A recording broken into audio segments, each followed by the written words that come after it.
Today we are going to run through Scrum and one of the pain points of Scrum. Why is Scrum failing? We've got an experienced ex-project manager, Scrum Master, Agile coach, and a search consultant. Kia ora koutou, Tim, everybody. Welcome feedback. to our live stream. Turn that off. So we're going to go through all the pain points around Scrum, and Tim's going to give his view on his experiences of Scrum to date. So let's bring Tim on. He's got a nice presentation for us to go through. So, kia ora, Tim. How are you? Hello world. How are you? Good, man. Welcome Good. everyone. So you got some fun for us. Why don't you tell us about yourself first? Like, who is Tim? Who is Tim? 20 years in the IT sector, both private and public. There's a little blurb down there, so it's been considerable time. Predominantly around technical delivery, many years as a traditional project manager, and a convert to agile delivery and approaches probably 5 years ago. That sort of began with me in a major government organisation within Wellington, New Zealand. Nice. Awesome. Yes, so that was my versioning into the new ways of working. It was quite a transformational time for myself, actually, in terms of moving away from that traditional sort of command, plan-driven type of activity in terms of getting teams into good delivery cycles and running lots of large-scale projects. That was really quite an epiphany for me, and that's why I sort of fell in love with it. And here I am today. So yeah, it sort of had been working as a Scrum Master, was thrown in deep, no training, no nothing, into a big safe transformation and enterprise, whereby I sort of learnt on the trot, so to speak. So I learnt through failing. As you with do. fast feedback loops. Yes, as you do. We had a couple of coaches and a couple of senior people that sort of stepped in and gave me lots of guidance and support. But I saw the benefits immediately with a lot of the aspects that come from the principles of Agile, and also having incremental forms of delivery. Yet it was still really it's almost not denied but refused by a lot of people I was working with at the time, in terms of you can't do infrastructure via this way, and there was many good arguments on the pros and cons of plan-driven versus Agile methodology and delivery. Love it. So let's do kia ora to everyone who's watching. We've got 6 people watching so far. They're growing soon. Your camera is jammed, by the way, just so you know. So let me know if you want me to turn your camera off. Love live streaming on LinkedIn. Always a bug, but it's an easy way to actually get some information through. And we're all in lockdown, which is all a bit of fun, right? So hopefully your lunchtime can be filled up with some Scrum. Scrum's always good fun. There you go, Scrum and fun together. Scrum in a bag, brown bag. So make sure, if you're watching the stream, kia ora, say who you are, say what you want to get out of this. Let me know if we're missing anything. Ask questions on the fly. I'm going to be sitting here, basically getting your questions. I'm your ears and eyes to Tim. And let's rock in then, Tim, mate. Go on. What are you talking about? Okay, so we're broadcasting today through the great digital platform tool called Miro. Now, I just thought I'd start off with a bit of a state of Scrum, and this is my view of Scrum and what I've seen predominantly around the last 4.5 years. And I just thought I'd start with, the Agile framework has come back just recently on their report. I think it's the 15th report. It's still basically the framework of choice, so 66% the global rate there. Scrum Org and Scrum Alliance are basically those dominating organisations at the moment that do most of the certifications, etc.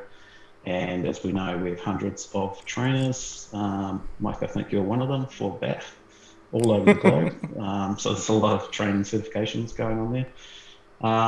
Now, into some of my insights here, and I am rather bold here, most organisations that I've encountered thus far believe they're doing Scrum.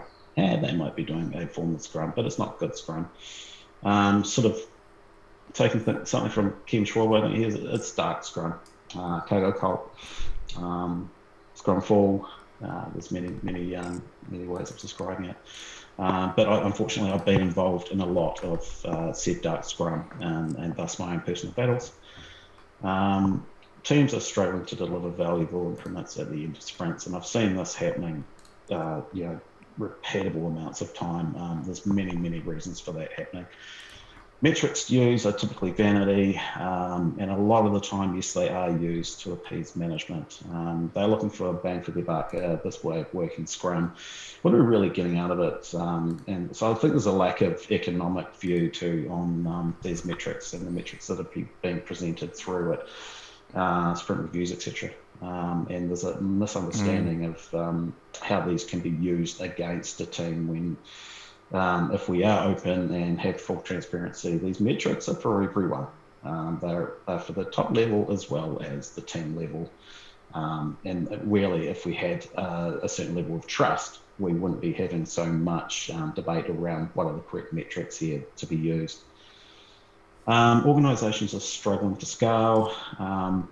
That's become probably one of the poignant issues of our time currently. There's a few scaled agile, what you call frameworks out there. I'm accredited in SAFe as an SPC. I have my views on that, good and bad. So I've done a lot in the SAFe realm. There's no bad SAFe, surely. There's no bad SAFe. No, it's a bit of an oxymoron, but there is some bad in the SAFe. I just hope what's his name's not listening. Dean's not here, don't worry. Dean's not listening. There's no empirical process control at times. So and typically it's what I'd like to say is yes, we are using it as a common quote. Yet if the team don't already have a good understanding of their team values and the Scrum values applied to the team and the ways of working, and how they work through sprints, sprint cycles, etc., then that empirical process is going to be completely suboptimal and subject to poor data.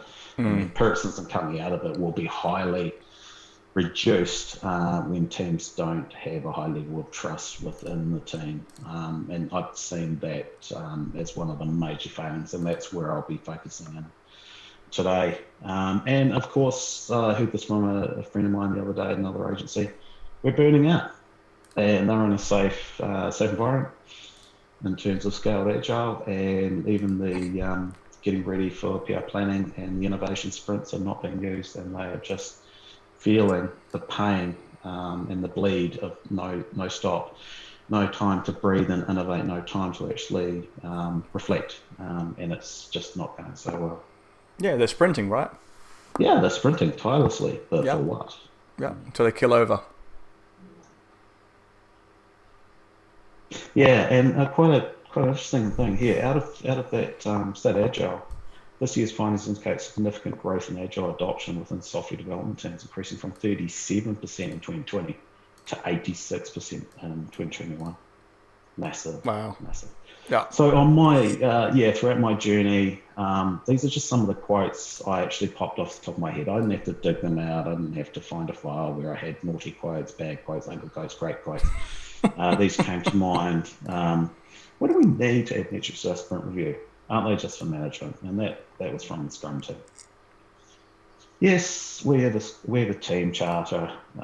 It's somewhere in Confluence. I'll dig it out for you. Again, that was coming back from the screen, almost coming out with dust and moths flying out with it.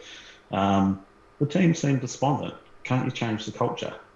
That was direct from a senior manager towards myself. Why is the cycle time not improving? Again, from a senior manager.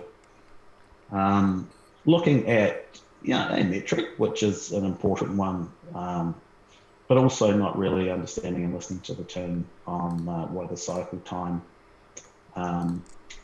was essentially a lead time for them. So they're looking at the wrong metric.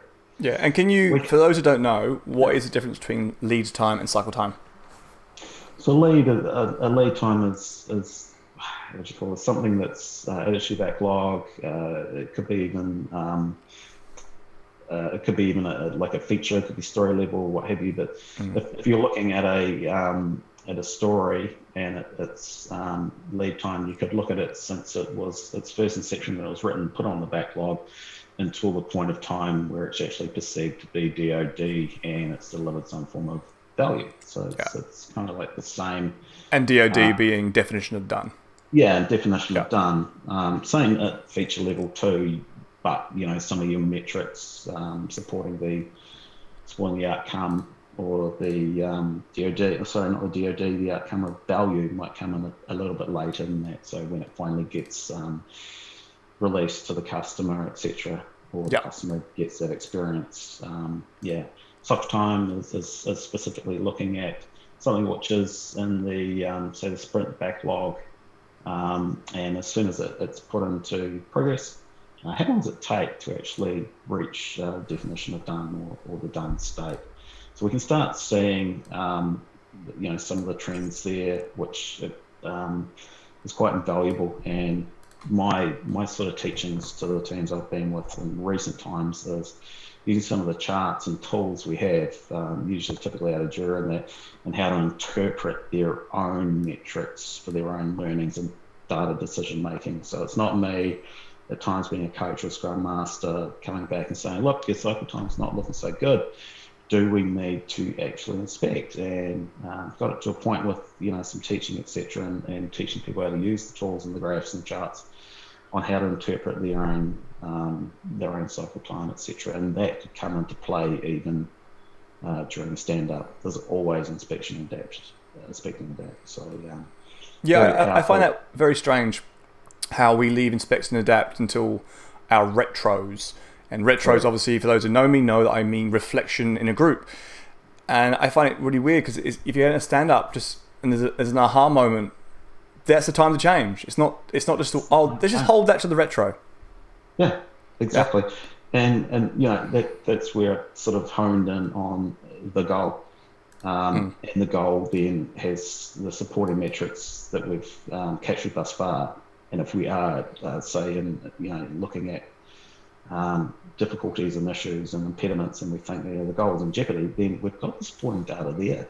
Yeah. And we can actually start looking at which part is not working at this point, and then how do we do our course correction, essentially. So that day-to-day stand-up, is setting you up towards your best shot at hitting that sprint goal.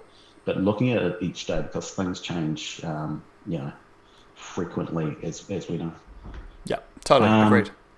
This is a good one here, and this was in an organisation where I did see this as more of a systemic issue, because it was traditional mindset, frozen mindset, etc. And the team was sort of like, we can't improve anything, so what's the point? It's like management don't listen, right? So they'd given up. It was sad to see, yet I was told when I came in, look, doesn't matter what you try, doesn't work. And my answer to that was, well, let's go full transparency and openness with this, and let's get some data behind it. And things started changing for the good. Well, we missed the release. What will we tell management in the sprint review? Can we cancel the review? And that came up often. That was just fear of specific senior stakeholders who they sort of interpreted would be looking to really sort of slap the team for a poor performance. So that was a constant improvement there, working as a Scrum Master coach and turning into a healthy sprint review for all, so stakeholders as well as the dev teams, the development teams, the sprint teams, Scrum teams. And once you do work through, what each person needs from those reviews, etc., and it's not just performance, then those discussions start actually happening at sprint reviews, opposed to just the pin drops and someone clicks and the technical component of this just failed, and everyone looks totally awkward and no one discusses the elephants in the room. Yeah. So these are good pain points. Thank you. Fix it, Tim. Fix it. Oh, fix it. Right. Yeah. Okay. The show had 5 minutes. What's coming up? There's 47 viewers so far, and the comments coming through are, fix it, Tim, fix it, fix my Scrum. Sorry, I laugh like that. I guess I look like that sort of maniacal guy out of that film. Well, your camera jammed again, so I've hidden you at the moment. Oh, damn. No, necessarily. Anyway, so this has probably led, it was probably half my way through, my new agile journey in terms of looking at Scrum, looking at my role, wheels coach or Scrum Master for 2 to 6 squads, doesn't really matter. And I found I had an epiphany and wondered why it took me so long. Yet also found other people still haven't had the epiphany or just don't see the value within the Scrum values. Now, that's not just a bunch of values and we all get around as a team and put these on a charter, have a kumbaya moment, and then it sort of dissipates into the background and no one ever really looks at it again. But I started understanding here, especially with teams forming, going through the tucking stages where this, the nuanced at the start, and if it's not well understood from the start, how these values basically need full commitment from every member, and we need to actually action these and align these with the Scrum processes and the framework itself, then things just deteriorate and there's no platform to actually use the framework at its best. So again, just suboptimal, mechanical, dark Scrum happening, and it just undermines everything. It's quite brutal, dark, and you can just see things start to entropy. So it led me back here, and because I also self-reflected and thought, well, as someone, what would I be expecting myself to sign up to here, and what does it really mean? And I thought, well, we need to understand, what are team values, and these values need to be implicit rather than explicit. So, people need to really take them on board, and they need to actually start thinking about them and how they actually translate through your actions, your behaviours, your working style with your team, and how you're going to basically work with your other team members. So this is more at team level, not organisational, but it does have that connection through organisational. If we don't know the Scrum values, how can we fix Scrum? I mean, Agile's predicated on Agile Manifesto's got some good stuff in there, so why not Scrum? And Scrum has got these great values that are very humanistic, human-centered. And I did this. I used to fly past this part and thought, everyone's great. John respects Sharon. Sharon likes John. They seem courageous. People committed to the work, but were they really? No, they weren't. And conflict started happening. Data wasn't so good. Sprints weren't going so well. So the actual results were there, and they were contrary to what my belief was, that things were fine. But they weren't. So the values, courage, commitment, respect, focus, and openness. Understanding them can lead to better decisions. Now that's where they sort of formalise the foundation, if you will, for the 3 pillars there: the transparency, adapt, and inspection. 3 pillars of Scrum, which form the empiricism. And we really need that empiricism to be set up well. It needs these values and behaviours underlining it, otherwise, again, it'll just be suboptimal, and we won't be able to trust the data to improve, not just our performance, but maybe around morale, maybe, improve on how we open up to our, seniors and use some of that courage to tell them what's not working for us on a day-to-day, week-to-week, quarter-to-quarter cycle. So I like to think of them as they're critical to understand the why of Scrum. So if you're doing Scrum and you really don't understand this stuff, then you really do need to work heavily with your Scrum Master, and get them to actually explain why we all basically have to work to these values if we're going to do Scrum. Otherwise, I'd say just throw it out the window, basically. Yeah, and I'm pretty blunt. It's funny, right? Because I see some Scrum Masters play games like to memorize the values. And I was in a ministry, and they were talking about, let's get our teams to memorize the values. I was like, why memorize them? That's just ridiculous. Let's think about how they actually show the values. And I said to them, you've been doing Scrum a year now. I'm like, yep, a year. got some great results. I'm like, awesome. So what have you been doing? Because Scrum isn't just doing 2-week sprints and some stand-ups and some post-it notes.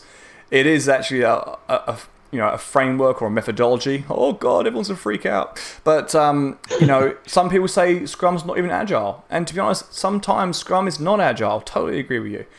But we look at it as courage, commitment, respect, focus, openness. Like, Tim, would you start with those, or would you start with the sprints? No, I start. So if it was a new team, or even teams, or whatever the situation is, I would almost always review. Then it gives me an understanding, and I usually would have one-on-ones with team squad members to get their understanding of these values. I mean, like I said, usually there's a charter somewhere, there's a ways of working somewhere, there's some norms somewhere. Yet typically I found that it's a dusty, outdated thing that's sitting off to the side. And again, status quo and repeatable stuff it's okay. Yes, we may not be able to recall these verbatim, or we may not be able to recall what they are, but we work fine together. So no, it's typically something that really has to be referred to consistently. Even if you're a high-performing team, there's still going to be levels around this of, again, review and check how things are going. And it's just like, I do call them guideposts to a degree, because we're all extremely different creatures. We're humans, but we're different. We have different needs, and we have different interpretations of things. So we need this healthy check-in point. If we don't have it, the team can fall. The rise of stuff happening, and it can get very, very ugly. Agreed. Extreme ugliness in a place where management, to me, said that's your problem. In the end, I said, well, I've done what I can with this team and with two people who are just, not willing to adhere to these values. So I disagree, and I'm putting that back to you. And they handled it eventually. It wasn't a great outcome, but that was the extremity. I've worked with many, many teams where I haven't had to go to that level. Love it. And obviously, this is a quick kia ora. So, kia ora Ryan, kia ora Nathan, kia ora Ingrid, kia ora Kola, kia ora Ashwin. Who's Ashwin? Kia ora Bradley, kia ora Christopher. Got a couple of Scrum trainers in the group. So, got to watch yourself, Tim, now. Watch yourself. No comments so far that I can see. But knowing LinkedIn, there's about 50 comments. Oh, Peter's comment. Kia ora, Peter. Start with the values. Yes, we are. That's good, isn't it? So he's obviously he's probably running a few minutes behind the live stream, but yeah, we are definitely starting with the values. Use the values to validate the new ideas or approach? ? Hey, would you use the values to validate the new ideas or approach, Tim? Yes. Yes. Yes. Again, they. How should I say this? I hate using the word foundation, but they are, to a degree, after a while, implicit in everything. Everything, and that's, I just can't say that enough. And I've seen situations where people have tried to force this upon teams, and I've done groups and facilitated many larger groups with management standing around teams trying to force culture, I call it, in terms of these are the values. So we have Scrum values, and then we have our own values, and then we really want you to work under these values and exemplify the behaviours that align to these values, and it just does not work that way.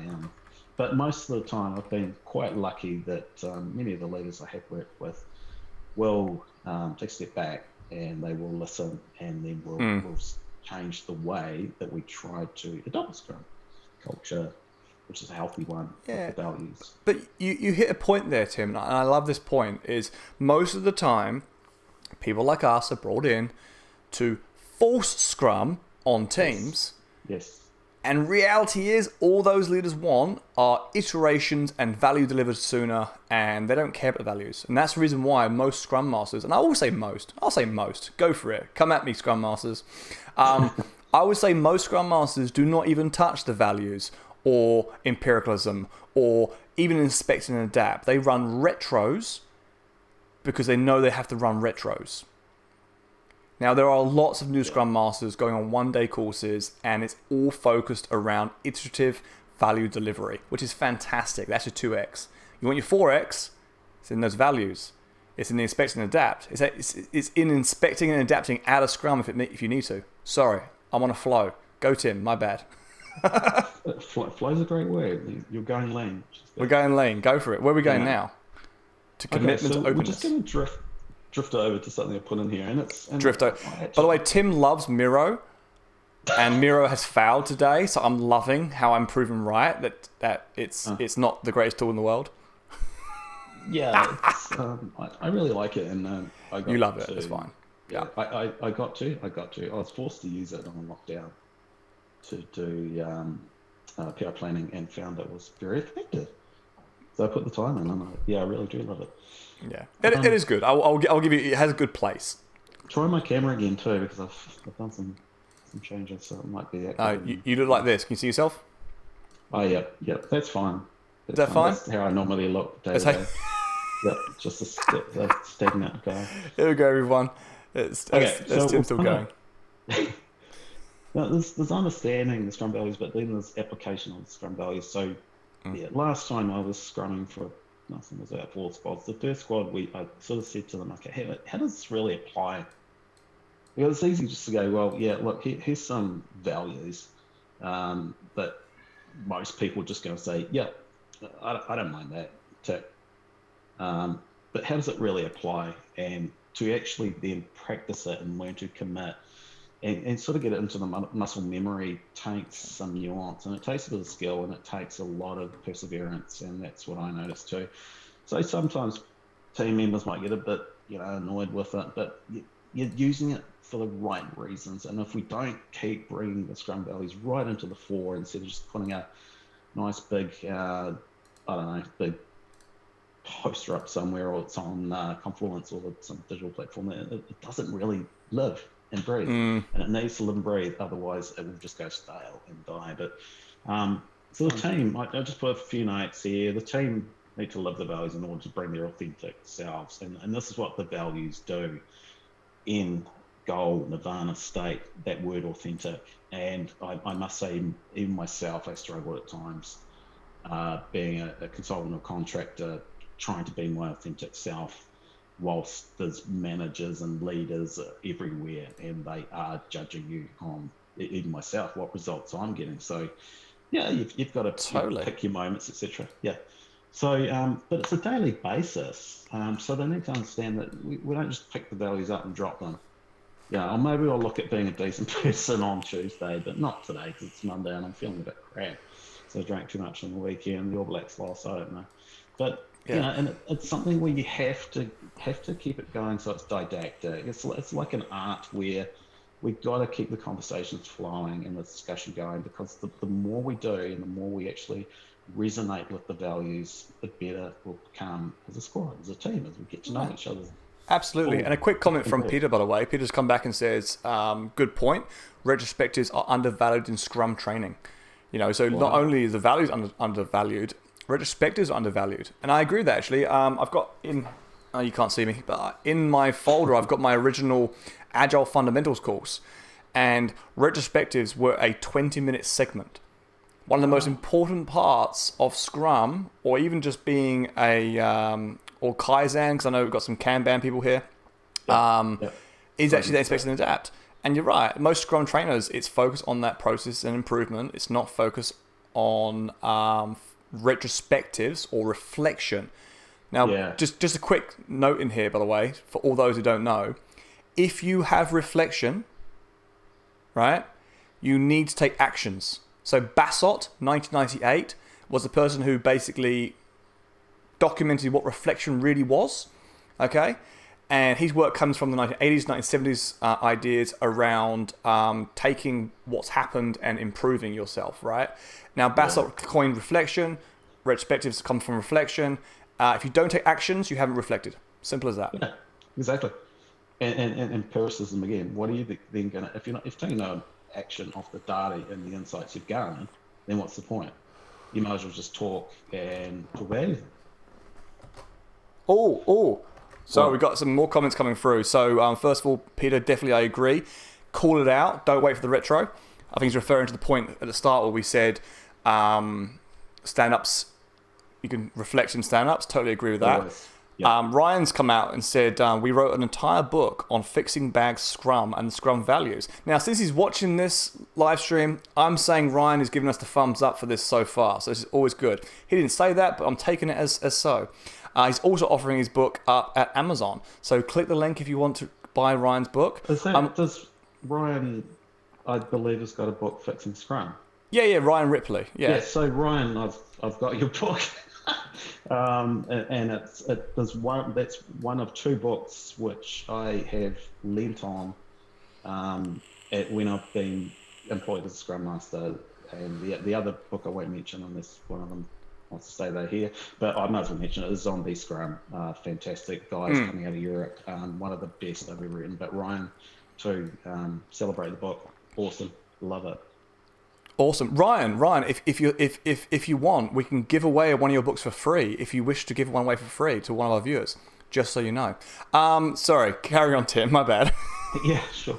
So just working back through Murray here.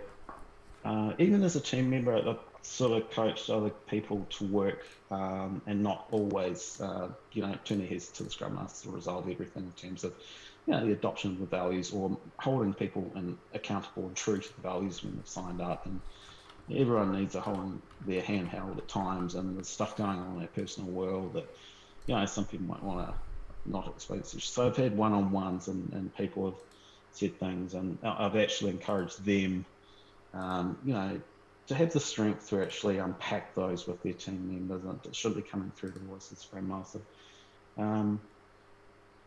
Find specific examples. I did this after I had this epiphany and learnt to have little interjections where I could actually say, look, good on you, and using those core words again for the values, and just really throwing in a bit of an applause, and just sort of saying, look, fantastic, whether it was courage or commitment. And I've got some examples here, so I won't bleat on for too long. Real life examples, so they're not made up, they're not crap, but that's stuff I observed and was pretty proud of, and some I really hated watching, to be honest. It's very difficult. How do we act on the Scrum values if we don't? We're doing mechanical Scrum. So back into the dark side there. During difficult times, I've seen this as well, and many of us we ignore the values, and as a human being, I've done that myself. I've fallen back to my old way and thought, Jesus, I don't know how to deal with this. So I fall back on the old ways. I might zip up. I might close down because I'm frustrated and I'm angry. Blah blah. So miscommitments can happen. Conflicts, conflict within teams does happen. You don't want to eradicate all conflict. Some of it can be very the dark side. Some of it can be very harmful, especially when people start throwing books in rooms, which I've seen as well. Probably in the most entertaining retrospective I've ever been in.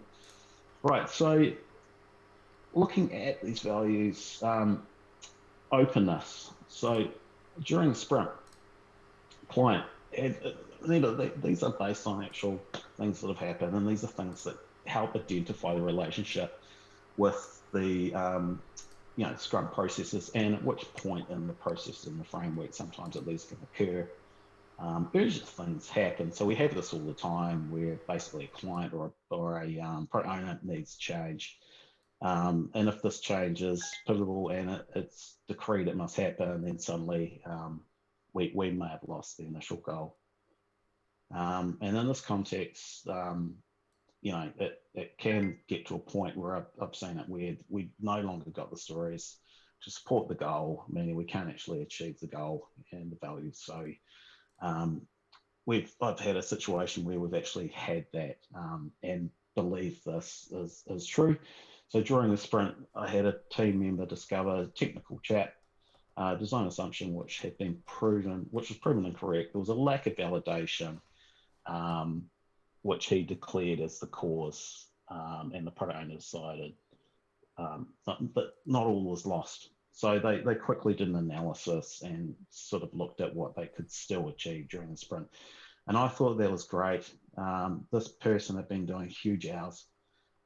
They took a gamble and it didn't pay off. So they didn't validate a gap in the design and thus, interrupted the sprint goal. But what did that lead into? Okay, so it went through to the sprint review. No one was upset. He was actually applauded for saying, basically, I learnt they'd let the team down to a degree. And then it flowed on into the retrospective, and it all came down to this guy was an incredible operator, lovely person, well liked, well respected, lived by the values, and people just said, look, how can we just stop ourselves from, just writing those assumptions right through to the end where it could really impact and hurt us? So then they came up with a whole process, a simple process, but one where they check each other off and make sure those design assumptions were made before they went into the sprint, so that the good health checks and DOR of the sprint was ready. So I was just blown away. And those are the speechless moments as a coach or a scrum master where you actually feel like you're doing your job, but the team does it for you, and you're kind of like, wow. So they really get the values. Courage. If the team has failed and they don't hit the sprint goal, I mean, that happens a lot. Less so with really well-seasoned technical teams that have been long-standing. They get very good at scrum, to be honest. But it takes courage to admit that they failed to actually get there. And this one here was, the sprint goal was declared again in sprint review. Was a failure based on an external dependency that wasn't managed effectively. And again, just someone saying, look, I dropped the ball. And the team didn't also look and maybe have the courage during the sprint when we're doing inspect and adapt to actually sort of say, is that under control? Can we check that? That harks back to the sprint review. Respect here at the retrospective, always a great opportunity to apply the concept of respect. It's when you can actually, in a safe space, have the team open up. Good stuff, bad stuff, and if there is a good mutual respect there amongst the team members, well, it's probably the most powerful ceremonies for myself, as scrum master, coach, whatever role you're playing, and just to see what resonates and see people just completely open up. So the respect is there. So real example. With respect though, Tim, right? Yeah. Because the problem with respect is, I'm putting a little picture up now. You will respect my authority. Right? I know that guy. Respect. He wasn't one of my teams though. No, but like, go deeper into respect. Like, what does respect in the Scrum terminology really mean? Because it's not about, in my view, you are respecting hierarchies. You are respecting my authority. You are what? What is respect? Well, I think in a Scrum team, it really is enabling everyone to have a voice. B, allowing your team members to fail, allowing them to be vulnerable, owning up to your own failures. It's the whole authenticity I told you before. So high respect also, drives through to high trust. That having the trust, then you're just going to get that full transparency from every team member in there. So nice.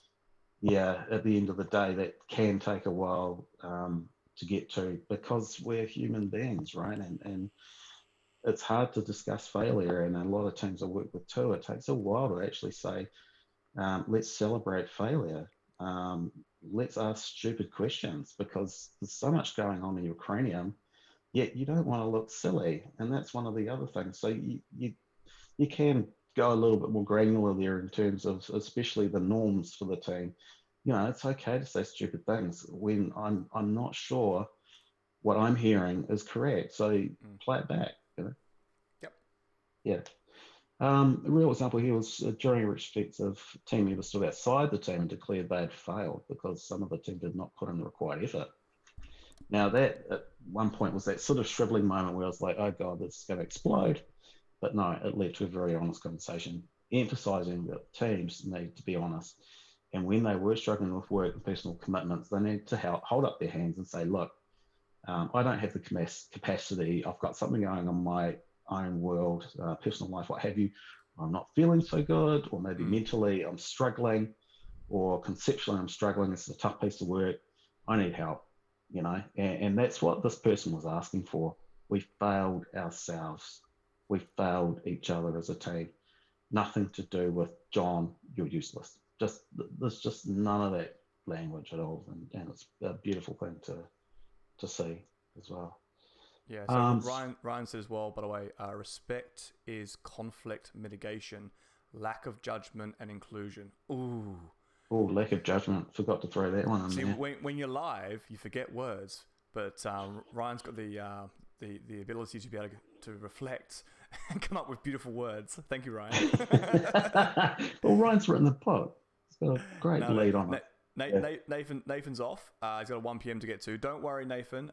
This will be available on YouTube afterwards in full res HD quality. So I know some of you have mentioned back to me to say that, why is it pixelated? I think there's like 3 of you.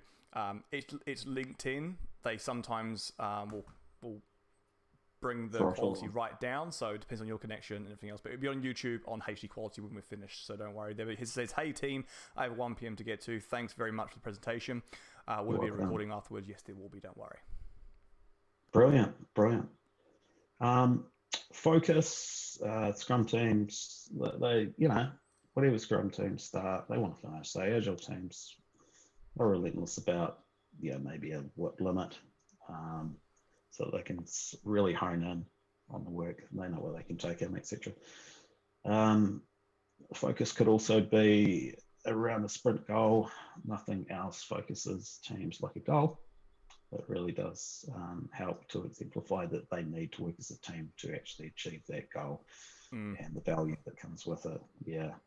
It had a lot of contention around sprint goals and then the correlation between what the goal adds in terms of business value. That's a great topic and debate, but we won't do that one today. Business value. I mean, that's my thesis, bro. Like, I love my business value and customer value and employee value. So yeah, let's move away from that one for the moment. Yeah, let's move away from that one. We have got some cool new comments coming through, by the way, so I'll make sure we say kia ora to the people. So kia ora to Kevin. He says, I quite like Breen. I'm terrible with name writing. Brown's thoughts around vulnerability, providing it's done within boundaries. We shall like that comment. That's nice. Thank you for that, Kevin. Yeah. And Peter said the acceptance of failure is often the start of improvements. Indeed. You guys are going away to come out with like quote. I'm going to quote these and put them in little pictures. Put them on Instagram. They are nuggets. It's beautiful. Love it. I do remember, Mike, when we worked together at one organisation, they had a failure wall. Yeah, I love that. And a failure award. And I got an award, a failure award, for not turning up to my own retrospective as facilitator. There's something happened in the diary. There was some indiscrepancy there. Yeah, of course it was. Of course it was. Yeah. What I would say that idea, for those who don't know, the context around this was an environment where it was not safe to fail. And the idea of failure being such a negative connotation.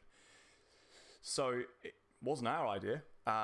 Somebody came up with the idea. I won't name them. But if you watch this, you know who you are. It was a great idea. It was. And they put a big wall up saying, top failures. And people put their names on the wall when they're failure.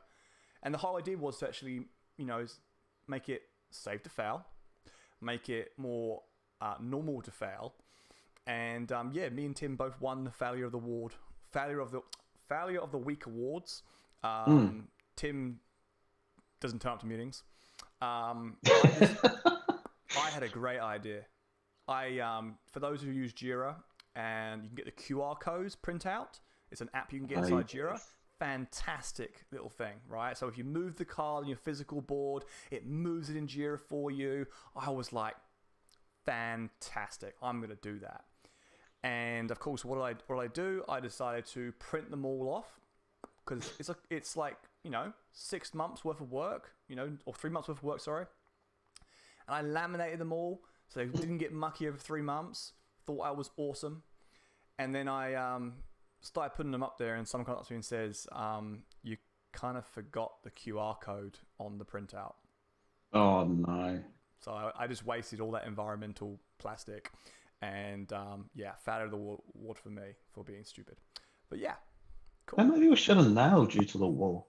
Yeah, should have. Yeah. I think I left a few weeks later. I don't think it was the same. I don't think they were linked. No. But still, how this this is still pervasive, and once you've been traveling around as a agile person for quite some time, I still get struck with the shock horror that people still find this an odd concept. I do a lot of work in government organisations too, and they're not necessarily worse than private organisations, but it takes a bit of not coercion, that's probably a bad word, but leading by example, find those early adopters really to actually initiate that fast failure is good. Failure is good. It really is. But it does need the full context because, we all interpret differently, and people need to understand that, this is mainly, a lot of our work is hypothesis driven. So let's test fast, let's fail fast, and let's get it right. So once you put into that sort of paradigm, it clicks, and people are like, wow, we can have some fun with this now. Makes total sense. Yeah, that sort of thing.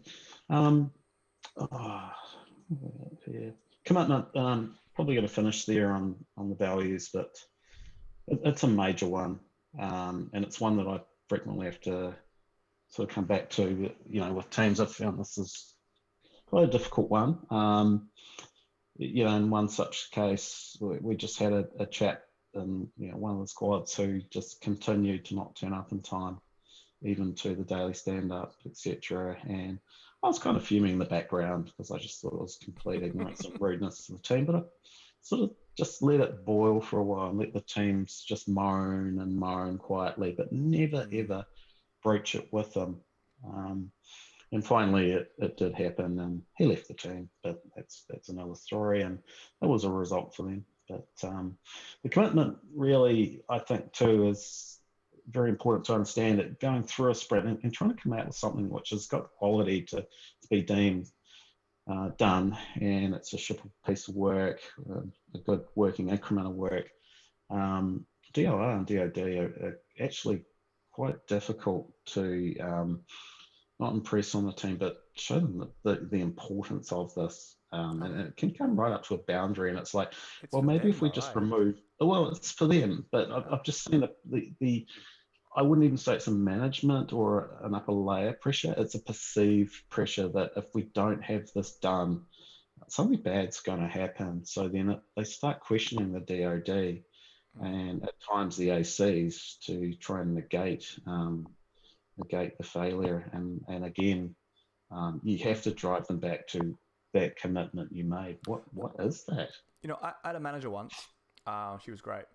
And she openly said in the meeting, she said, what's the worst that will happen if we don't do this? Yeah.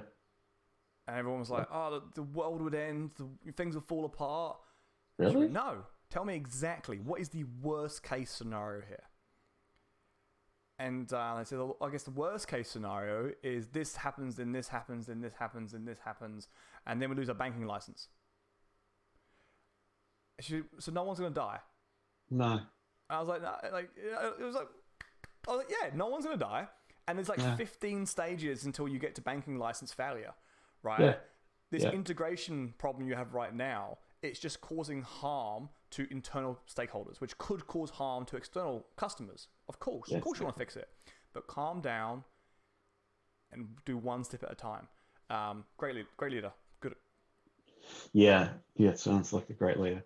And that, again, getting the commitment, sustained within the team's mindset through different flavors of commitment too. It takes time. It does. Takes time. So that's why I sort of trying to put that through there as a motif that the values cannot just be glossed and presented somewhere and then hidden away. And that's why it really is the life force of Scrum, and especially, time and time again as Scrummies, we've just seen most failure points or most issues will systemically lead back to the values. And Kevin says the Failure Club is a cool activity, safe, fun, and great learning experience. Absolutely. Welcome to this Failure Club. We should have a Failure Club, group. Biggest failures of the week. That'd be fantastic. Thanks, Kevin. Yeah, and it's a good way to have some humor as well. And some and sorry for coming to your comments late, everyone. LinkedIn Live is not as good as YouTube Live. Although it's great that you guys can all see we're live, I have to keep refreshing my phone to read your comments. So keep the comments flowing. If I'm a little bit late, it's because I'm having to refresh the phone every time. I'm sure they'll fix this one day. Yeah. Well, look, we're sort of winding up. I just sort of wanted to end here looking at Scrum.org's beautiful little iconography here. But there's just one quote here from Schwaber and Jeff Sutherland. When the values of commitment, courage, focus, openness, and respect are embodied and lived by the Scrum team, the Scrum pillars of transparency, inspection, and adaptation come to life and build trust for everyone. Without the values, the empiricism won't quite be good enough. And that to me is just the critical lifeblood as Scrum as a lightweight framework. And for me, the best framework in the world. I love it. So any questions, answers, quick questions? Sorry, I don't know if I've got any answers. I can't even see if anyone's still online. We've got 8 people still watching live, and thank you for all as at least 7 thank you guys. Been the whole way through this. So, any questions? Ask them now. Tim is here; he will answer all the questions. So, as you can probably be aware, guys, so here at Surge.coach, we're agnostic of your framework or chosen solutions. We are agility consultants, so we focus on adaptable, flexible, and responsive organizations. A lot of you I had 2 messages came through to me and said, but Mikey, you hate Scrum. I don't hate Scrum. I'm just not a fan of Scrum. There's a big difference. Doesn't mean that Surge doesn't run with Scrum. Tim loves Scrum, and that's fine. I love Scrum. Yeah. I'm more of a Kanban kind of man. But it depends on the context, right? I mean, Tim, how many times have you come up with teams where Scrum does not actually match this team? Exactly. A lot. Right? And I've met teams where Scrum is fantastic for this team. I don't like it, but it doesn't matter what I want. It matters what the team wants. And are they creating greater customer value together? And that's what's really important. Yeah. All right. Do we have any questions? Questions. We probably do. Last time I closed this, Tim, I closed the live stream. I had like 50 questions. So I'm trying to figure out if they're hidden anywhere. Sure. But no, that's cool. That's cool. I mean, the questions can come at any time too. Yeah. Put stuff in YouTube. Tim, how do they contact you? Well, I've got the screen up here. I probably should have put in my LinkedIn profile. Forgot, but you can connect to us through surge.coach down here is our website. Yeah. We've got an email, and also have a look at our business agility radar. We'd be interested to know what your org's looking like in terms of business agility, and it's something you can use too as a freebie tool. Quite cool, which spits out a report as well. So yeah, you can reach me through LinkedIn or either channel through Surge. Love it. Thank you very much, Tim. Thank you, Peter. Thank you, Kevin. Thank you, Ryan. Thank you, Nathan. Who else commented? So for those who don't know, me and Ryan have been talking in the background. I'll put it back on me now. Thanks, Tim. Cool. That's a very, very cool. Let's increase the ISO. So me and Ryan have been talking in the background. And Tim recommends Ryan's book. So Ryan is going to give away a free book to one of the people who are on this video. I will give it a few days, Ryan, actually. I'll give it a few days. What I'll do is in the next 3 days, give me your horror story of Scrum. And the best story will get a free book from Ryan. And I'm going to forget the title already. Tim, what's the title? Fixing Scrum. Fixing Scrum. Is it really? Did you steal his title for this webinar? I wouldn't say steal. Let's just say I've been influenced. What do you call it? Influenced in a healthy way. I love it. So horror stories. Flick them in this video at LinkedIn. If it's on YouTube, flick it in the comments. Okay. And we'll get Ryan's book out. For those who want to buy Ryan's book, the comment is in there. I'll put it in the show notes as well, so you guys can all see it. Tim highly recommends it. The other book that was recommended in the show tonight was the Zombie Guide to Scrum. Zombie Scrum. Zombie Survival Guide, I believe. Is that where that training comes from Assurity on the Zombie Scrum initiative thing? I don't know. Sorry. Probably shouldn't say that. All good. Kia ora and have a wonderful afternoon. Stay safe, everybody. We're in lockdown for another week or so. Apparently, we find out in 2 hours whether or not the rest of us are in lockdown for a week or so. Most likely. Yeah. Enjoy, prioritize, love life. Catch you guys later. Bye. Thanks.